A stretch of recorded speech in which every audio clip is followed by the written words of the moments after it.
So I got all the machining steps done. Let's start from the beginning.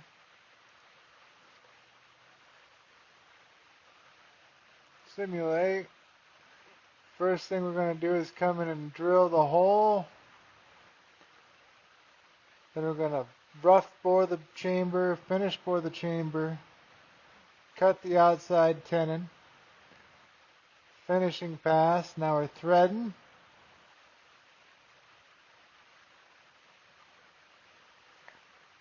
And there's the reaming step. So, let's do her. Alright, I find the muzzle end of the barrel. Wilson, they mark the twist on the chamber end. I go in and I drill a hole in the end.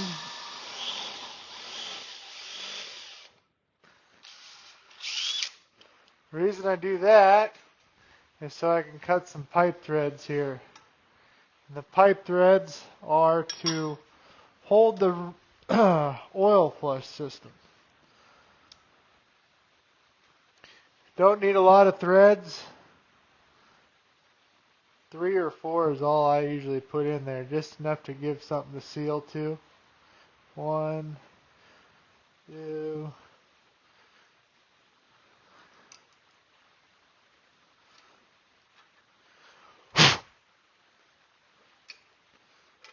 Long as this starts, we're golden. Alright, started. We're going to cinch this thing up so it don't leak. I used to use a system on my Acra lathe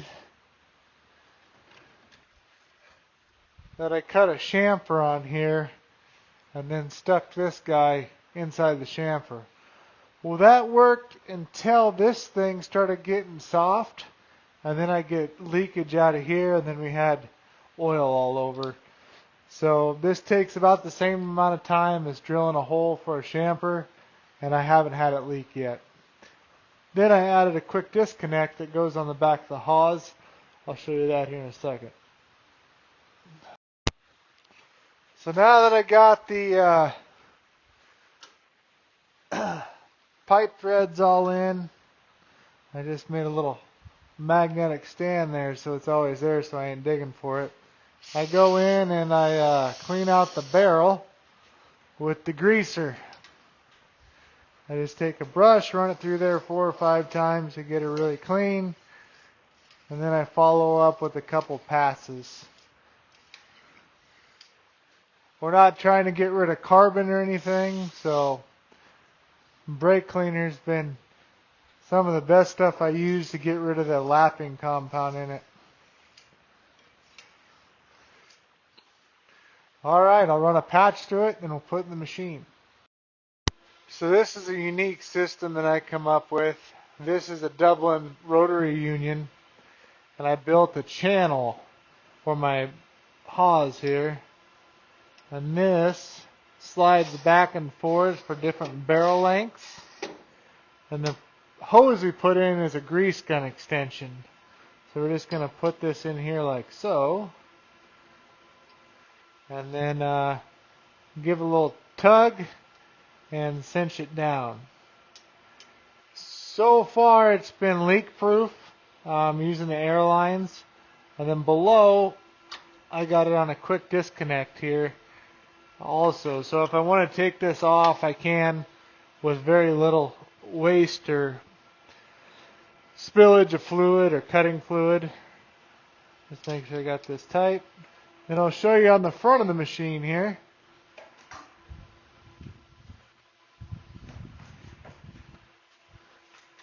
I have a manifold system I built. This is the on and off switch. This is a bypass so I can set my pressure that I want. This feeds it to the barrel.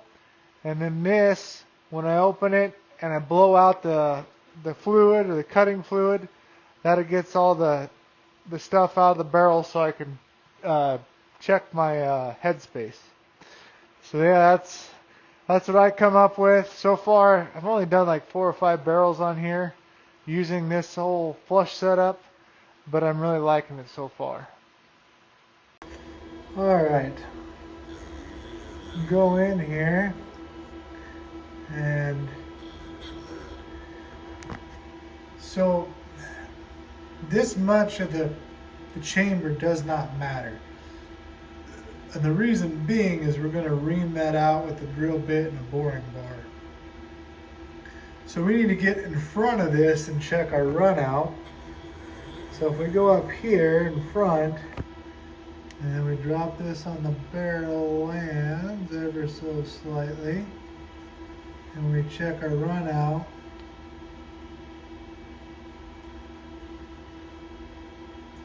we're bouncing the same. High and low, high and low. And then if we go forward of it, we're going to be pretty much the same way. High and low, high and low, high and low. So forward of where the cartridge is, we're dialed in perfectly. So now when we drill out our chamber with the drill bit and then bore it with a boring bar, our reamer will have a hole perfectly concentric to where the lands and everything in the groove of the rifling will be. So in theory, once the reamer starts and starts cutting, it's going to follow that hole perfectly, and the reamer pilot will go into the grooves and we'll have a perfectly concentric chamber from front to back.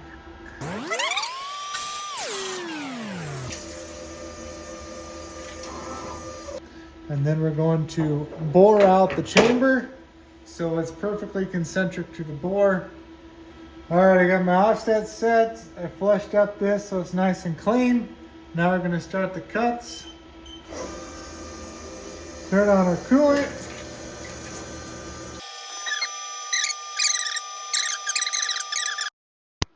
So now you can see the chamber area is bored 400 thousandths. That leaves about 30 to 40 thousandths for the reamer to cut off of. We got a nice chamfer for our case to go against. And then we got the 25 thousandths bolt nose cone that's called for in the Lahia print. Alright, next thing we're going to do is cut the tenon.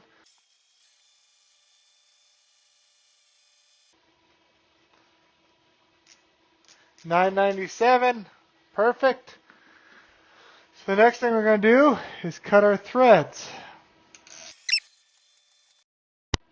Alright, we got this thing all done, cleaned up nice, looks pretty. This thing screws on with no play. Very little play. Once you get up to here, it's tight. So the next thing we got to do is do our chamber reaming. Alright, we got our offset set. Everything's tight. Life is good. I put my Z offset to the shoulder. We're going to go in 350 thousandths, and the machine's going to stop and back up, and then we'll check our headspace.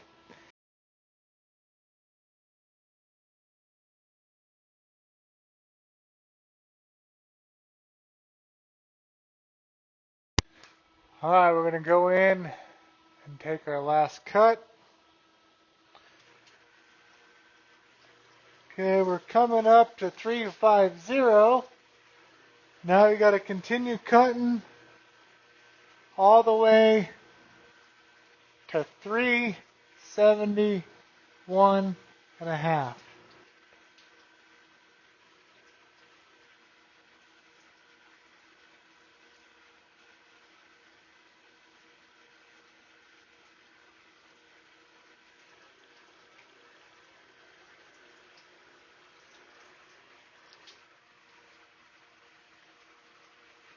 We're coming up to 60.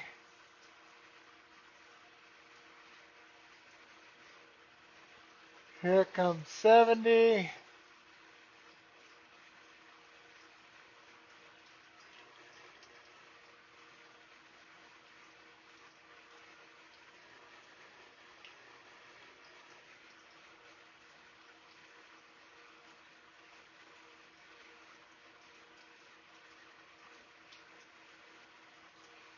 $70, 1/2. So we got our go gauge, goes in, no issues. Put in our no-go gauge, no go. So we are set. Headspace is set.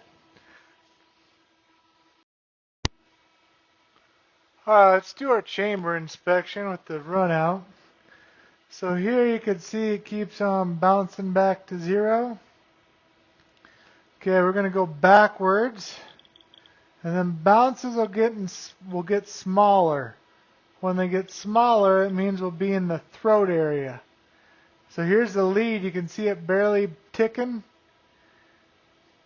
Now we're going to keep going.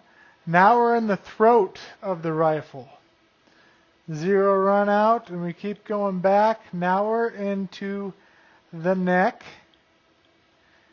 Okay, if we keep going back from the neck, here's the shoulder. Still no run out there. Okay, we're going to reset our gauge here. So from the shoulder we keep going back. Nothing, no run out.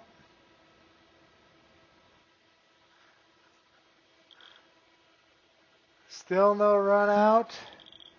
Now we'll go all the way back to the back of the cartridge here. This will be where we'd have the most run out if we had any, because we're the furthest away from the pilot. And you can see 0 run out whatsoever there. And if we go all the way out, we're off the chamber. So that's an absolutely perfect chamber. Perfectly concentric from the lands all the way back to the breech. All that's left now is load development and a lot of trigger squeezing. Alright, here's the visual chamber inspection.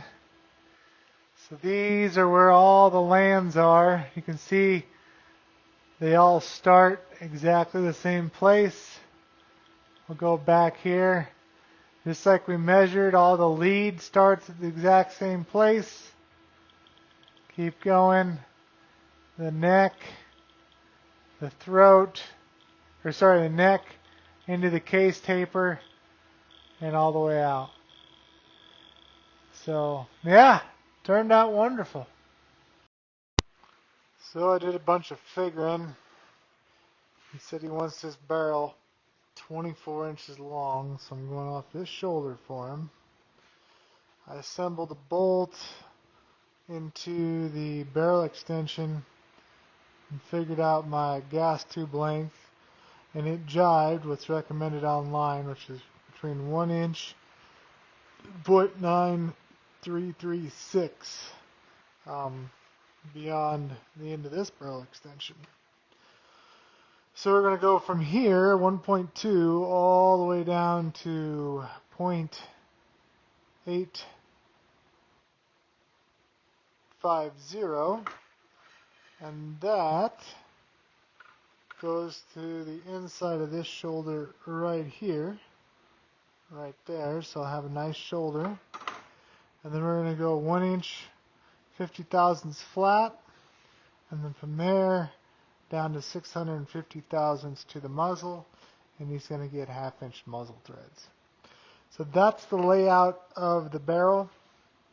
I went ahead and drew it all up on the computer over here, and that's what it looks like in the cam system. It's going to take roughing cuts from here over, then it's going to come back and do a finishing cut. So I'm going to double check all my measurements one more time, and then we're going to throw it in the lathe. Alright, we've got everything dialed in. Dialed in at the barrel extension, so everything should match nice and neat there. I zeroed off our chuck, that's our back set. It's going to go over, and it's going to cut towards the chuck. So we should be able to push play and make some chips fly. And now we got her dialed in, and she's a buzzing along. Alright, now we're coming up. We got the shoulder for our gas block, and we're starting to taper up to where the shoulder ends. Everything's going pretty good. Alright, got her all profiled. Everything fits nice, no free play. We went from this diameter to 850 thousandths, then we stepped down to 3/4 for the gas block. And the gas block we went over to 650 thousandths. So straight taper with a gas block, I think it's going to look pretty sharp. I'm going to fire it up, do this by hand to blend them two, and then we'll be ready to drill the gas bored hole. Alright, got it chucked up in the rotary table. I got it level, like so. Leveled off the pin prior to putting it in there with the set screw. Went over 250 thousandths from the shoulder, so now I'm going to punch it through. Alright, I got the gas port in. Everything lines up, all the holes line up. So life is good there. Next thing to do is throw on the muzzle threads. Alright, we're at the last step of our machining process. Got all the tool offsets done. 25% rapid. Takes her home. Cycle start. Gonna cut the outside first.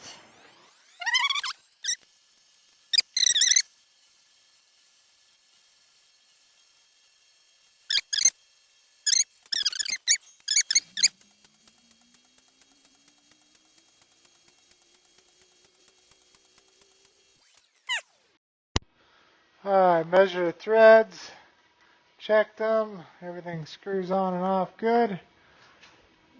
Next thing we're going to do is change to tool 3. What this does is cuts the crown. Alright, this tool here cuts our 11-degree crown. This is a threading insert that I made a tool holder for from scratch. It's got a little hook on it, and it's high-speed steel, super sharp, cuts a beautiful crown. Alright, we got the muzzle threads all done. They turned out nice. Crown turned out nice. All we got left to do is polish it in the polisher and assemble it. Fresh off the old polishing rod. Nice and shiny and smooth. No defects whatsoever. Let's get this girl assembled.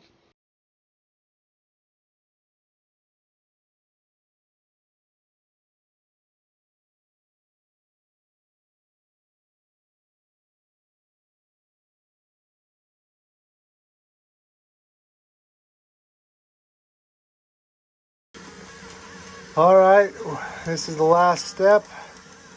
I laser engraved the caliber, the brand of the barrel, the twist of the barrel, and then since Dustin requested it, I put his logo on the barrel also. Just a little extra, something special for him. We'll go through here a few times and then I'll show you a picture when it's done.